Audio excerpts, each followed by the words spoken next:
A chilling nighttime view of 1960s San Francisco, shrouded in dense fog, with the iconic Golden Gate Bridge barely visible in the background. The cityscape transitions to a shadowy, desolate highway where a vintage car is parked under dim streetlights. Superimposed on the scene is the Zodiac Killer's infamous cross-circle symbol, drawn in blood-red hues, accompanied by faint, flickering text from his cryptic letters. The atmosphere is ominous, with muted colors and eerie sound effects of distant footsteps and whispers. It was a serene summer evening on July 4th, 1969, when the first confirmed Zodiac murders took place. On a remote road in Vallejo, California, a young couple, Darlene Ferrin and Michael Mageau, was enjoying a quiet moment in their car. Suddenly, a stranger approached, shining a flashlight into their eyes before opening fire. Darlene was killed instantly, while Michael survived, albeit gravely injured. A month later, the Vallejo Police Department received a phone call from a man claiming responsibility for the attack. He chillingly stated, "I also killed those kids last year," referring to an unsolved double murder in nearby Benicia. The Zodiac's reign of terror had begun. In late July 1969, 3 local newspapers, the San Francisco Chronicle, Vallejo Times-Herald, and San Francisco Examiner, received identical letters from the killer. Each contained a piece of a cipher the Zodiac claimed would reveal his identity. The letters began with his now iconic phrase, "This is the Zodiac speaking," demanding front-page publication. He threatened to continue his killing spree if his demands were ignored. The cryptograms, labeled Z408, contained 408 symbols filled with strange patterns, shapes, and letters. Amateur codebreakers Donald and Betty Harden would eventually crack the cipher, but instead of a name it read, "I like killing people because it is so much fun." This chilling confession marked the Zodiac as a killer who craved attention as much as he thrived on murder. The Zodiac struck again on September 27, 1969, near Lake Berryessa. Brian Hartnell and Cecilia Shepard, a young couple enjoying a lakeside picnic, were brutally attacked by a hooded figure. Wearing a black executioner-style hood emblazoned with a white cross-circle symbol, the killer tied them up and stabbed them repeatedly. Cecilia succumbed to her injuries, but Brian miraculously survived. The Zodiac called the police shortly after the attack, coldly reporting his crime. He took responsibility by leaving behind his now infamous cross-circle symbol.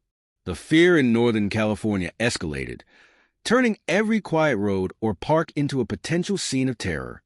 On October 11, 1969, the Zodiac took his spree into the heart of San Francisco. Paul Stein, a 29-year-old cab driver, picked up a fare in the city's Presidio Heights district. Instead of a regular passenger, he encountered the Zodiac. The killer shot Stein in the head and casually wiped the car down before disappearing into the night. However, this time there were witnesses. Several teenagers saw the suspect leaving the scene and provided descriptions to the police. Despite this lead, the Zodiac remained uncaught. Days later, the Chronicle received another letter, this time containing a piece of Stein's bloodied shirt, a macabre trophy meant to taunt the authorities. Between 1969 and 1974, the Zodiac sent more than 20 letters, some containing cryptograms that remain unsolved to this day. The Z340 cipher, sent in November 1969, left even the brightest codebreakers scratching their heads. Deciphered only in 2020, it revealed a chilling message but no identity.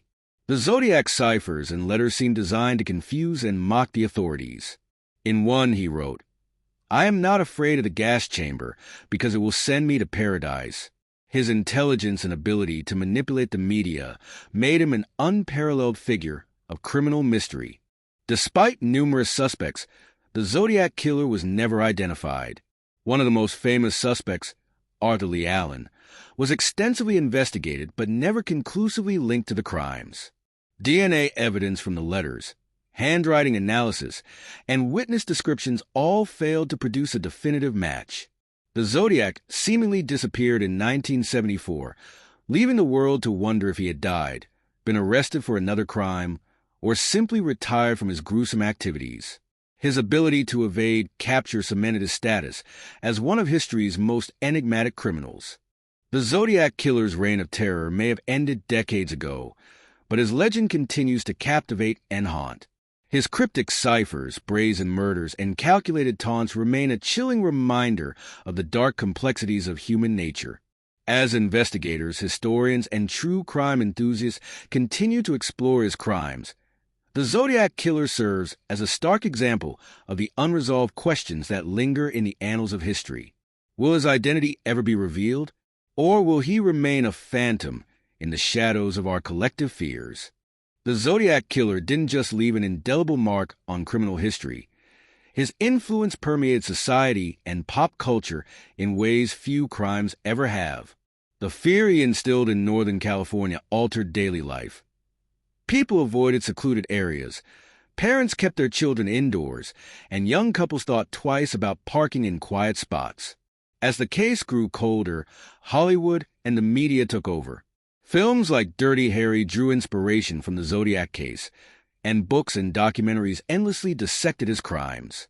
Each portrayal added to the mystique, turning the Zodiac into a near-mythical figure of terror. His ciphers inspired generations of amateur codebreakers, with online communities still working to solve the unsolved messages. The advent of modern forensic technology brought renewed hope to solving the Zodiac mystery. In the 2000s, investigators attempted to extract DNA from the stamps and envelopes of Zodiac's letters, but results were inconclusive. In 2020, a breakthrough occurred when amateur codebreakers cracked the Z340 cipher, which had stumped experts for decades. While it didn't reveal Zodiac's identity, it reignited public interest in the case. Efforts to use genealogy-based DNA testing, similar to the technique that caught the Golden State Killer, have been discussed, but so far, no definitive progress has been made. Over the decades, a host of suspects have been considered. Arthur Lee Allen remains the most infamous. His behavior, possession of items linked to the Zodiac, and circumstantial evidence made him a prime suspect. However, no definitive proof tied him to the crimes. Other theories range from plausible to outlandish. Some believe Zodiac was a member of law enforcement, explaining his knowledge of police procedures. Others suspect he was a cryptography enthusiast, perhaps a disgruntled genius hiding in plain sight. A few even entertain the notion of multiple killers working together to create the Zodiac's mythology. The Zodiac Killer's enduring legacy lies in the chilling questions he left behind. How could a killer so brazenly challenge the authorities and never be caught? His story reminds us of the fragility of safety and the limits of human understanding. But it also speaks to humanity's obsession with solving puzzles. Each new generation of investigators, journalists, and amateur sleuths picks up the case, hoping to unearth the truth. The Zodiac has become more than a killer. He is a symbol of our unending quest to uncover the mysteries of the past. As time marches on, we are left to wonder, is the Zodiac still out there, watching, laughing at our attempts to unmask him? Or has he already taken his secrets to the grave? Either way, his shadow will forever loom large over the annals of unsolved crime. Thank you for joining us as we explore the chilling tale of the Zodiac Killer, one of the most enduring mysteries in criminal history. If you found this story as fascinating as we did, don't forget to like this video and subscribe to the Crit Stories for more true crime and historical mysteries. What are your thoughts? Do you think the Zodiac's identity will ever be revealed? Let us know in the comments below. And don't forget to turn on the notification bell to join us for our next deep dive into the darkest corners of history. See you next time on the Crit Stories.